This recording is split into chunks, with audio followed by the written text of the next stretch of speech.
Séance US, Dow Jones 30, plus de 200 points attrapés à la hausse devant les clients Admiraz. Je vous mets en descriptif de la vidéo le lien pour nous y rejoindre et je vous explique à l'aide de deux concepts très simples comment j'ai pu attraper ce mouvement. Déjà retour à l'open des marchés américains, 15h30 heure de Paris, et on voit que ça pousse très fort à la hausse sur le taux, tellement que on a rapidement plusieurs centaines de points qui se font directement déjà à la hausse, et ensuite on va avoir une correction, et c'est cette correction qui va m'intéresser puisque je suis un trader de retracement. J'aime bien attendre justement que le prix revienne sur un niveau de prix potentiellement intéressant et potentiellement étant un prix bas dans un marché qui a du potentiel aussi. Donc une fois qu'on en revient à cette zone ici, il y a deux concepts qui m'intéressent pour voir la réaction ici.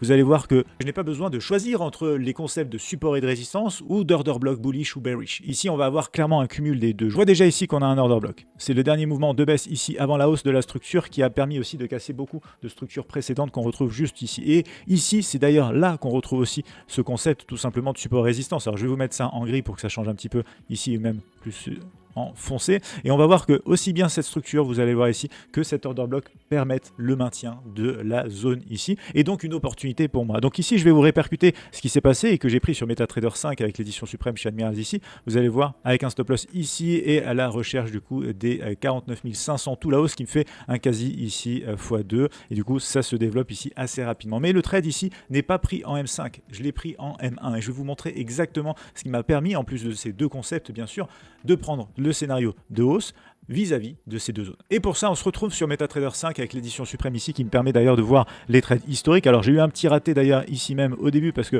j'avais changé d'unité de temps, il m'a remis à zéro le nombre de points que je voulais et le montant que je voulais risquer notamment sur cette opération. Donc je suis vite revenu ici, re-rentré, donc sorti, re-rentré du coup très rapidement ici. Mais en gros, c'était cette bougie-là qui m'intéressait. Cette bougie-là qui m'intéressait en réaction. Vous voyez qu'en fin de compte ici, cette zone bleue, c'est la zone order block bullish et notamment cette zone grise, c'est la zone de structure anciennement résistance qui est devenu tout simplement support potentiel. Et on vient la travailler, hein, donc on n'oublie pas, attention, c'est des zones ici de prix, c'est pas des niveaux juste précis support-résistance. Le prix va toujours travailler autour. Et là, vous voyez qu'on travaille un petit peu en dessous, d'ailleurs pour mieux illustrer la zone order block, et finalement, on repart au-dessus de la zone aussi qui était attendue support, ce qui me permet d'aller chercher un TP1 ici, un TP2 par là, où je vais d'ailleurs reprendre une autre petite partie par là avant de finaliser le trade tout là-haut, et vous allez le retrouver juste ici. C'est celui-ci qui me permet de faire sur un stop suiveur / sortie potentiellement optimum un 200 points de hausse sur le Dow Jones 30.